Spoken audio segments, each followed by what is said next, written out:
अगर आप लोग हमारे चैनल पर पहली बार आए हैं तो चैनल को सब्सक्राइब कीजिए और बेल आइकन को प्रेस कर दीजिए, जिससे हमारे आने वाले सभी वीडियो की नोटिफिकेशन आप लोगों को मिलती रहे। तो आज हम आप लोगों के लिए कक्षा 12 का जीव विज्ञान के बारे में हम बताएंगे। कक्षा 12 का पहला चैप्टर आप लोग जानते ही होंगे क्या है, जीवों में जनन। आज हम लेके आए हैं बायोलॉजी का फर्स्ट चैप्टर, जीवों में जनन। जो स्टूडेंट नोट्स नहीं बनाए हैं उन स्टूडेंट को मैं ये नोट्स प्रेफर करना चाहूँगी, क्योंकि उन लोगों का एग्ज़ाम आने वाला है और वो अच्छे से अच्छे मार्क्स से पास हो सके। तो हम आज देखेंगे जीवों में जनन। जीवों में जनन होता क्या है और हम शॉर्ट नोट्स में इसे कैसे पढ़ सकते हैं और अच्छे नंबर 95% तक कैसे ले आ सकते हैं। तो हम देखेंगे जीवों में जनन की जीवन अवधि।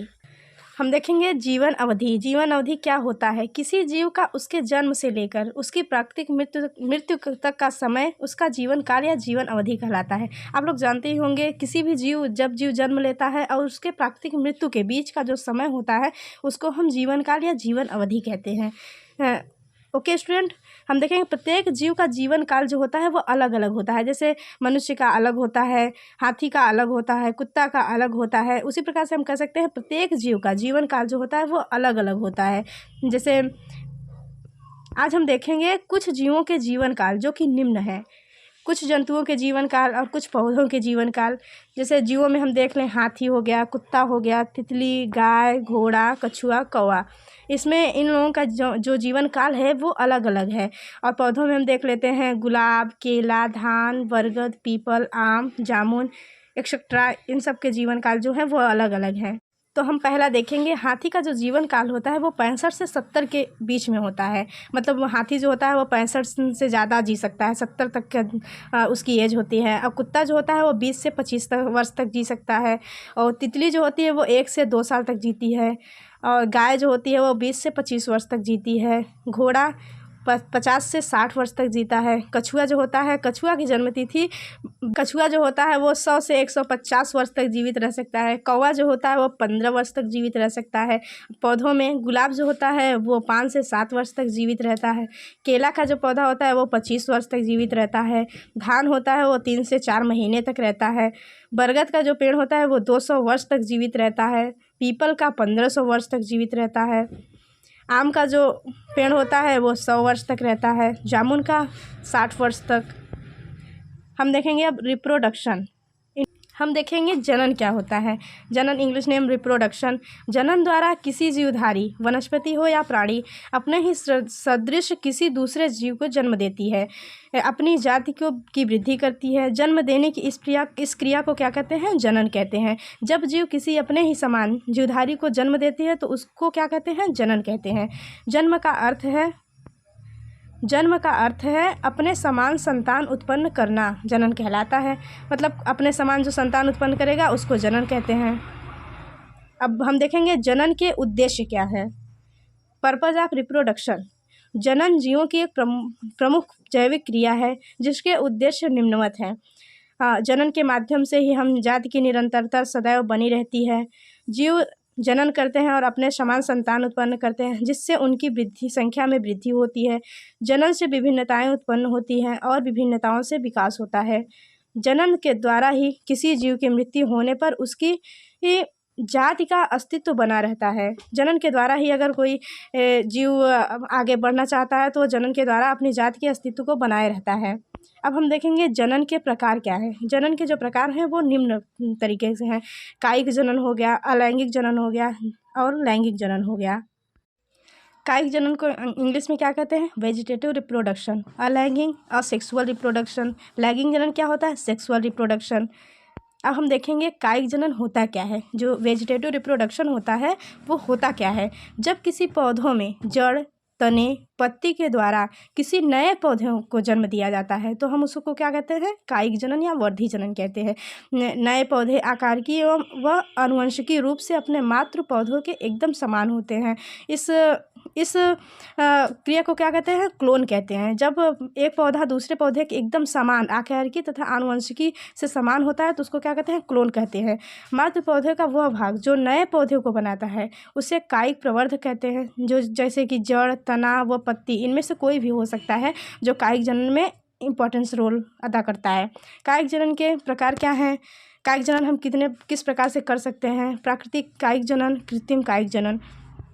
अब हम देखेंगे जो प्राकृतिक कायिक जनन है वो किस प्रकार से होता है। तो देखेंगे प्राकृतिक कायिक जनन, नेचुरल वेजिटेटिव रिप्रोडक्शन। प्राकृतिक कायिक जनन में स्वतः ही पौधे का रूपांतरित भाग या कायिक प्रवर्ध अंकुरित होकर नए पौधों को जन्म देता है। प्राकृतिक कायिक जनन की विधियां निम्नवत हैं। आप लोग इसको समझ ही रहे होंगे क्या कहना चाहता है। प्राकृतिक कायिक जनन मतलब कैसे, उसकी विधियां क्या क्या हैं। जड़ों के द्वारा हम कायिक जनन कर सकते हैं, तनों के द्वारा होने वाला कायिक जनन और पत्ती के द्वारा होने वाला कायिक जनन। तो हम देखेंगे पहला जड़ों के द्वारा कायिक जनन। जड़ों के द्वारा कैसे कायिक जनन होता है? जब कोई पौधा जड़ों के द्वारा अपने समान नए होने वाले पौधे को जन्म देता है तो उसको हम क्या कहते हैं? जड़ों का कायिक जनन। जैसे जड़ों के द्वारा हम किसी नए पौधे का निर्माण करें, किसी पौधे से एक नए पौधे का निर्माण करें तो उसको हम क्या कहते हैं? जड़ों द्वारा कायिक जनन। जैसे शकरकंद हो गया, सतवार के पौधे हो गए, etc जड़ों के द्वारा कायिक जनन होता है इनका। और अब हम देखेंगे तनों के द्वारा जो होता है कायिक जनन, उसको हम किस प्रकार से देखते हैं। जब किसी पौधे में तने के द्वारा अपने समान नए पौधे को उत्पन्न करता है तो उसको हम क्या कहते हैं? तनों द्वारा होने वाला कायिक जनन। कायिक जनन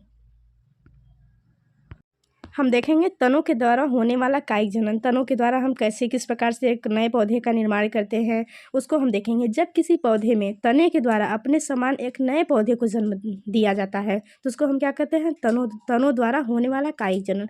जब किसी एक पौधे से हम नए पौधे का निर्माण करें वो भी तने के द्वारा तो उसको हम क्या कहते हैं? तनों द्वारा होने वाला कायिक जनन। जैसे कि अदरक हो गया, हल्दी हो गया, आलू हो गया, etc ये सब तनों के द्वारा होने वाले कायिक जनन है। अब हम देखेंगे पत्तियों के द्वारा किस प्रकार से कायिक जनन होता है।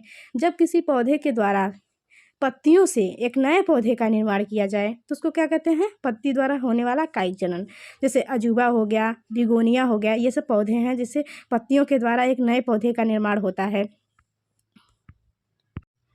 अब हम देखेंगे कृत्रिम कायिक जनन। हम लोग पहला क्या देखे थे? प्राकृतिक कायिक जनन, और दूसरा क्या है? कृत्रिम कायिक जनन। ये कुछ हेडिंग्स हैं जो कि आप लोग याद कर लेंगे। हम देखेंगे कृत्रिम कायिक जनन। पौधों में कायिक जनन मनुष्य द्वारा विभिन्न तरीकों से किया जाता है, अतः इस प्रकार के कायिक जनन में जो मनुष्य के द्वारा किया जाता है उसको कहते हैं कृत्रिम कायिक जनन। जो प्राकृतिक द्वारा होता है नेचुरल, उसको कहते हैं प्राकृतिक कायिक जनन, और जो मनुष्य के द्वारा हाथ से किया जाता है उसको कहते हैं हम कृत्रिम कायिक जनन। अब कृत्रिम कायिक जनन के क्या हैं? कुछ विधियाँ हैं, जैसे कलम लगाना, दाब लगाना, रोपण, ये सब कुछ विधियाँ हैं जो कि आप लोग याद कर लेंगे। अब कलम लगाना क्या होता है? कलम लगाना हम देखेंगे इस प्रकार से। इस प्रक्रिया में पौधों की छोटी छोटी टहनियों को काट लिया जाता है, परंतु इस बात का ध्यान रहे कि जो कटी हुई टहनियाँ हैं उसकी कक्षस्थ कलिका होना बहुत ही अनिवार्य है, क्योंकि कक्षस्थ कलिका से ही नए पौधे का निर्माण होता है। यह टहनी ही कलम कहलाती है। जब हम किसी पौधे की छोटी सी टहनी को काट लेते हैं और उसमें ध्यान रहे कि उसमें एक कक्षस्थ कलिका रहे, तभी तो यह पौधा ग्रो करेगा, वरना डिस्ट्रॉय हो जाएगा। हम देखेंगे जब कक्षस्थ कलिका के द्वारा ही नए पौधे का निर्माण होता है, यह टहनी ही कलम कहलाती है।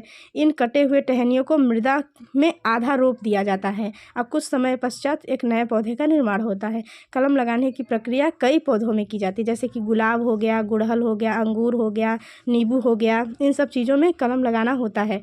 और हम देखेंगे दाब लगाना। दाब कैसे लगा करके एक नए पौधे का निर्माण किया जाता है।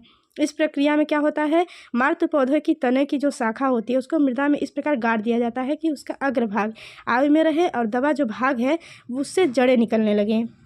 मतलब कि पौधे का एक भाग जो कि मृदा में दाब दिया जाता है और मिट्टी में, और उसका जो ऊपर वाला भाग रहे वो वायु में रहे, और जो दबा हुआ भाग रहे उसमें जड़ें निकलने लगे और एक नए पौधे का निर्माण कर दिया जाए। इससे क्या कहते हैं? दाब लगाना। इसको जैसे कि अंगूर में होता है, स्ट्रॉबेरी में होता है, जैसे कुछ पौधे होते हैं जिनमें दाब लगाना होता है।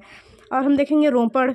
इस विधि के द्वारा क्या होता है? पौधों की उत्तम से उच्च किस्म की विकसित की जा सकती है। इसमें एक ही जात के अच्छे किस्म वाले पौधे से कलम को दूसरे सामान्य निम्न किस्म वाले पौधे के स्कंद पर लगा दिया जाता है। इसमें मतलब रोपण मतलब एक अच्छा पौधा होता है और एक खराब, उसमें से इन दोनों के मतलब हम देखेंगे रोपण। इस विधि में एक अच्छे किस्म के पौधे को और एक निम्न किस्म के पौधे को, दोनों को एक मतलब कलम के द्वारा बांध दिया जाता है, रोपण कर दिया जाता है और इससे एक नए पौधे का निर्माण होता है। इसको कहते हैं रोपण विधि, जिसमें आम, नींबू, सेब आदि सब पौधों में यह विधि अपनाई जाती है।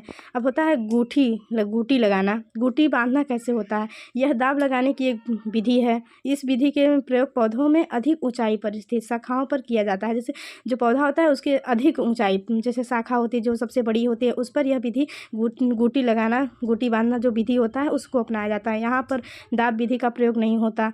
इसमें वृक्ष की एक स्वस्थ शाखा के बीच से चाकू द्वारा छाल हटा दिया जाता है और कटे हुए भाग पर गीली मिट्टी लपेटकर मोटे कपड़े या गांठ द्वारा बांध दिया जाता है। इसको क्या कहते हैं? गुठी कहते हैं। कुछ दिनों पश्चात इस कटे हुए भाग में अपस्थानिक जड़ें निकलने लगती हैं। पर्याप्त जड़ें निकलने पर इसे फिर शाखा से काटकर अलग कर दिया जाता है और मिट्टी में रोप दिया जाता है। यह सब होता है नींबू, लीची आदि सब पौधों में यह विधि अपनाई जाती है। अब आप लोग देख लीजिए इसका डायग्राम कैसे कैसे किया जाता है। कलम लगाना, दाव लगाना, रोपण, गुटी लगाना, ये सब कैसे कैसे किया जाता है और इसके द्वारा आप लोग समझ सकते हैं कि क्या होता है ये। अब हम देखेंगे अलैंगिक जनन। पहला हम लोग क्या देखें? कायिक जनन। अब हम लोग क्या देखेंगे? अलैंगिक जनन। और तीसरा क्या था? लैंगिक जनन। देखेंगे हम लोग अलैंगिक जनन क्या होता है। Asexual reproduction. अलैंगिक जनन क्या होता है? अलैंगिक जनन की क्रिया से उत्पन्न संतान एकदम अपने जनक के समान होती है, अर्थात अपने जनक का क्लोन होती है। इसलिए अलैंगिक जनन को एकल जीव जनन भी कहते हैं। अलैंगिक जनन की विधियाँ, मतलब इसकी विधि क्या क्या होती है। मेथड ऑफ असेक्सुअल रिप्रोडक्शन, जैसे द्विखंडन हो गया, बीजाणु जनन हो गया, कलिका हो गया, पुनरुद्भवन हो गया, मुकुलन हो गया, खंडी भवन हो गया। ये सब कुछ टॉपिक्स हैं जो कि आप लोग याद कर लेंगे। द्विखंडन या द्विविभाजन क्या होता है? मतलब बाइनरी फिजन। इस विधि में प्रायः जनन के समय जनक का शरीर दो बराबर भागों में समसूत्री विभाजन द्वारा बांटकर दो नए संतत जीव का निर्माण करता है। इसी को क्या कहते हैं? द्विजनन या द्विविभाजन द्वारा अलैंगिक जनन होता है। यह प्रायः एक कोश की जीवों में होता है, जैसे अमीबा हो गया, युगलीना हो गया, एक्सेट्रा। इस सब चीज़ों में क्या होता है? द्विखंडन या द्विविभाजन के द्वारा इनमें जनन होता है। अब हम देखेंगे बीजाणु जनन क्या होता है, स्पाइरुलेशन क्या होता है। इस विधि द्वारा जनक के समय जीवों की कोशिका में या बाह्य भाग पर एक कोश की पतली भित्ति या मतलब आवरण का युक्त संरचना का निर्माण होता है, जिसे बीजाणु कहते हैं। यह बीजाणु कुछ समय बाद क्या होता है? जनक कोशिका या पौधे में से अलग कर लिया जाता है और विभिन्न स्थानों पर फैलकर एक नए जीव का निर्माण करता है। इसे क्या कहते हैं? बीजाणु जनन कहते हैं। यह सब किस में होता है? क्लैडोमोनास, शैवाल, पेनिसिलियम, कवक एक्सेट्रा, इन सब चीज़ों में बीजाणु जनन होता है। मुकुलन क्या होता है? इस प्रकार का विभाजन इष्ट में पाया जाता है। इस विधि में इष्ट कोशिका में बाह्य भाग पर जनन के समय सूक्ष्म गोलाकार कई संरचनाएं बनती हैं, जिसे मुकुल कहते हैं। हम देखेंगे कलिका। चौथा पॉइंट क्या है हमारा? कलिका। जब किसी पौधों में पत्ती या तने के उग्र भाग पर बहुकोशिकीय हरे रंग की गोलाकार संरचना बनती है तो उसको क्या कहते हैं? कलिका। और यही कलिका मात्र पौधों से अलग होकर मुकुलन समय आने पर नए पौधे का रूप ले लेती है। यह कौन से पौधे में होती है? फ्लोनोरिया पौधों में होती है। और हम देखेंगे पांचवा क्या है? खंडी भवन, फ्रेगमेंटेशन। इस विधि में बहुकोशिकीय जनक जंतु का शरीर दो या दो से अधिक खंडों में टूटा जाता है और प्रत्येक खंड अनुकूल समय आने पर एक नए पौधे या एक नए जीव में परिवर्तित हो जाते हैं, जैसे स्पाइरोगाइरा शैवाल, यूलोथ्रिक्स शैवाल। इन सब चीज़ों में क्या होता है? खंडी भवन। छठवा क्या है? पुनरुद्भवन, रीजनरेशन। कुछ जीवों में पुनरुद्भवन की प्रक्रिया पाई जाती है, उसमें असीम क्षमता होती है कि पुनरुद्भवन कर सके। पुनरुद्भवन मतलब कि रीजनरेशन, कोई जनरेशन हो रहा है उसको दोबारा जनरेट कर दिया जाए। जैसे प्लेनेरिया हो गया, स्पंज हो गया, हाइड्रा, अमीबा हो गया। इन सब जीवों के शरीर में कई टुकड़ों में विभाजित कर दिया जाता है और प्रत्येक टुकड़े से एक केंद्रक का निर्माण होता है और प्रत्येक टुकड़ों में एक केंद्रक उपस्थित होता है और ये विभाजन करके पूर्ण शरीर का निर्माण कर देता है। इस प्रक्रिया को क्या कहते हैं? पुनरुद्भवन कहा जाता है। अब हम देखेंगे अलैंगिक जनन के लाभ क्या क्या होते हैं। अलैंगिक जनन से लाभ क्या क्या होता है हमको, और अलैंगिक जनन से क्या अच्छा होता है और क्या हानि होती है इसमें। कि हम अलैंगिक जनन तो कर रहे हैं, पर इसमें लाभ क्या हो रहा है और हानि क्या हो रही है। तो हम देखेंगे लाभ इसका पहला एडवांटेज क्या है। इस विधि द्वारा उत्पन्न संतान आनुवंशिकी व आकारिकी रूप में अपने जनक के समान होती है। मतलब जो संतान उत्पन्न होती है वह आनुवंशिकी और आकारिकी में अपने माता पिता के समान होती है। इस विधि द्वारा जो संतान उत्पन्न होता है उसके गुणसूत्रों की संख्या जनक के गुणसूत्रों के समान होती है। मतलब उस जो पौधा या जो जंतु उत्पन्न होता है उसमें उसके जो माता पिता के गुणसूत्रों की संख्या होती है सेम गुणसूत्रों की संख्या उसके जनक में भी पाई जाती है। ये उसके लाभ है अलैंगिक जनन के। इसमें जनन के लिए केवल एक ही जीव की आवश्यकता होती है। इसमें मतलब एक जीव रहेंगे जिसमें पुल्लिंग स्त्रीलिंग दोनों पाए जाएंगे, उसमें अलैंगिक जनन कर सकते हैं हम। और इसमें युग्मक जनक निषेचन आदि की आवश्यकता नहीं होती। अलैंगिक जनन के लाभ हैं ये सब। हम देखेंगे अलैंगिक जनन की हानियाँ क्या क्या हैं। लाभ तो हम देख लिए, अब इनकी हानियाँ क्या क्या हैं। इस विधि के द्वारा नई प्रजाति का विकास नहीं होता, इसमें अर्धसूत्री विभाजन नहीं होता, इसमें संतान जो उत्पन्न होती है उसके नए गुण का विकास नहीं होता। इस विधि द्वारा उत्पन्न संतान दुर्लभ होती है, मतलब उसको बहुत सारी प्रॉब्लम्स आती रहती हैं। अब हम देखेंगे लैंगिक जनन क्या होता है, मतलब सेक्सुअल रिप्रोडक्शन क्या होता है। सेक्सुअल रिप्रोडक्शन हम लोग देख लिए, कायिक रिप्रोडक्शन और असेक्सुअल रिप्रोडक्शन देख लिए हमने, मतलब कायिक जनन देख लिया, अलैंगिक जनन देख लिया। अब हम लोग क्या देखेंगे, लैंगिक जनन क्या होता है। लैंगिक जनन में हम बहुत सारे टॉपिक्स ऐसे हैं जो कि आप लोगों को पढ़ना इम्पॉर्टेंट है। जैसे निषेचन पूर्व घटना हो गई, निषेचन हो गया, निषेचन के बाद जो घटनाएं होती हैं वो किस प्रकार होती हैं और क्यों होती हैं। ये सब चीज़ें हम लोग किसके अंतर्गत पढ़ेंगे, लैंगिक जनन के अंतर्गत पढ़ेंगे। लैंगिक जनन सेक्सुअल रिप्रोडक्शन वह जनन जिनमें संतान उत्पन्न की क्षमता दो विपरीत जनकों जैसे नर हो गया मादा मेल एंड फीमेल की आवश्यकता होती है, उसको हम क्या कहते हैं, लैंगिक जनन कहते हैं। इस प्रक्रिया में लैंगिक अंगों जैसे नर के वृषण और मादा के अंडाशय की आवश्यकता होती है। यह एक जटिल प्रक्रिया होती है जो प्रायः उच्च श्रेणी के जीवों में पाया जाता है। जैसे लैंगिक जनन क्या होता है, लैंगिक जनन में एक मेल तथा एक फीमेल की आवश्यकता होती है जनन करने के लिए। अब यह एक जटिल प्रक्रिया है जिसके जो उच्च श्रेणी के जीव होते हैं जैसे ह्यूमन में ये सब पाया जाता है, मानव में पाया जाता है, हाथी घोड़ा ये सब चीज़ें जो कि हमारा कार्डेटा के अंतर्गत आते हैं। अब हम देखेंगे लैंगिक जनन से होने वाली घटनाएं। लैंगिक जनन में क्या कौन कौन सी घटनाएं होती हैं। लैंगिक जनन में जो घटित होने वाली घटनाएं वो क्रमबद्ध है, मतलब 3 प्रकार की इसमें घटनाएं पाई जाती हैं। निषेचन पूर्व घटना, निषेचन की बाद की घटनाएं। अब हम देखेंगे निषेचन पूर्व की घटनाएं क्या क्या हैं और निषेचन पूर्व की घटनाओं में हमें क्या क्या ज़रूरत होती है और क्या क्या इसमें होता है हम देख रहे हैं। लैंगिक जनन में नर व मादा युग्मकों के मिलने से पहले होने वाली घटनाओं को क्या कहते हैं, निषेचन से पूर्व होने वाली घटनाएं, जो कि जैसे कि इस प्रकार हैं युग्मक जनन, युग्मक स्थानांतरण। अब हम देखेंगे युग्मक जनन होता क्या है, गैमेटोजेनेसिस क्या होता है। युग्मक जनन की जो प्रक्रिया में नर जननांग से नर युग्मक का निर्माण होता है तथा मादा जननांग से मादा युग्मक का निर्माण होता है। जैसे नर से वृषण और मादा से अंडाशय का निर्माण होता है। युग्मक सदैव अगुणित होते हैं, मतलब यन इसमें पाया जाता है, 2 यन नहीं पाया जाता। इनका निर्माण जनन कोशिका के अर्धसूत्रीय विभाजन के फलस्वरूप होता है। यह युग्मक प्रायः जनन कोशिका होती है जिसके संयोजन से संयुग्मन का निर्माण होता है।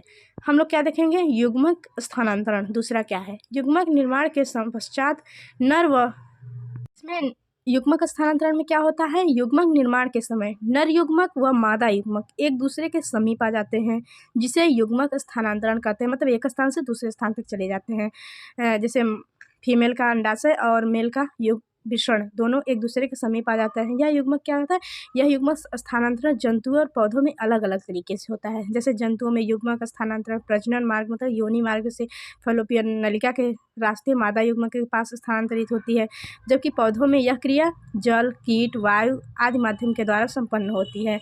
अब हम दूसरा क्या देखेंगे, निषेचन मतलब फर्टिलाइजेशन। निषेचन प्रक्रिया में नर युग्मक व मादा युग्मक एक दूसरे से संलयित होते हैं। इस प्रक्रिया को युग्मक संलयन कहते हैं।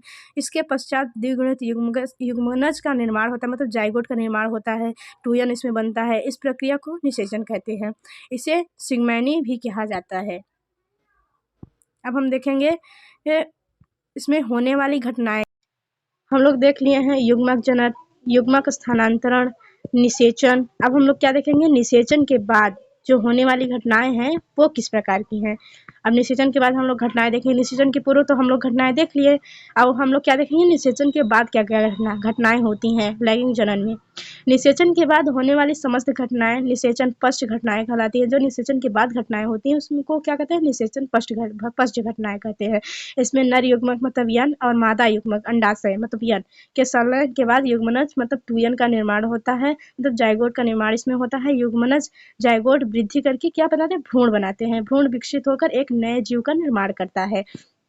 इसका हम लोग देख लिए, नर युग्मक यन हो गया और मादा युग्मक यन हो गया, ये दोनों निषेचन किए, क्या बना दिए, जायगोट का निर्माण कर दिया, मतलब युग्मनज यन यन टूयन का निर्माण कर दिया। और जायगोट क्या किया, भ्रूण का निर्माण कर दिया, और भ्रूण क्या किया, एक नए जीव का निर्माण मतलब शिशु का निर्माण कर दिया। अब हम देखेंगे भ्रूणोद्भव मतलब भ्रूण का विकास किस प्रकार से होता है। निषेचन के बाद जो मतलब जायगोट बनता है टूयन, भ्रूण का विकास होता है जिसे भ्रूणोद्भव भवन कहते हैं। इस प्रक्रिया में युग्मनज मतलब टूयन मतलब जायगोट बार बार समसूत्री विभाजन करके कई कोशिका बनाता है, मतलब टूयन टूयन करके बहुत सारी कोशिकाएं, 1 से यन से टूयन, टूयन से फिर 4 और ऐसे कोशिकाएं करके बहुत सारी समसूत्री विभाजन करता है और बहुत सारी कोशिकाओं का निर्माण करता है।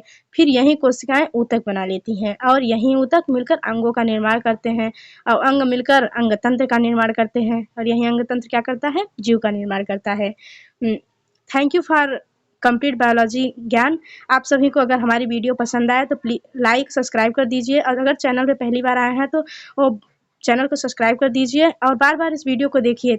जो बच्चे नोट्स नहीं बनाए हैं उन बच्चों को हम ये नोट्स प्रोवाइड करना चाहेंगे और वो पढ़ करके अच्छे नंबर से पास हो सकते हैं।